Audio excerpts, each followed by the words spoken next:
SpaceX. Namreč dobesedni rekord.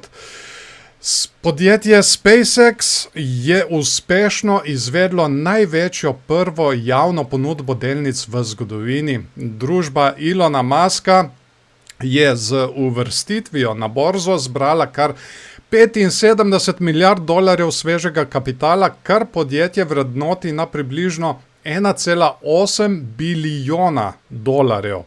Zaradi izjemnega zanimanja vlagateljev je IPO podrl vse dosedanje rekorde.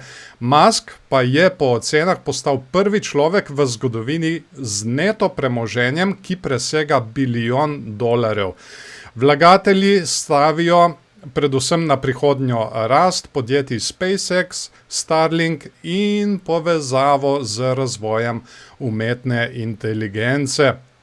To je zelo zanimivo, ampak jaz sem poslušal tudi Garretta, ki je rekel, da pač v tale SpaceX ne bo nič vlagal zaradi tega, ker nima grafov in to bi bil dobesedno gamble za njega. Kaj pa vi mislite o tem? Ste morda vi kaj vložili v SpaceX? Kar komentirajte spodaj.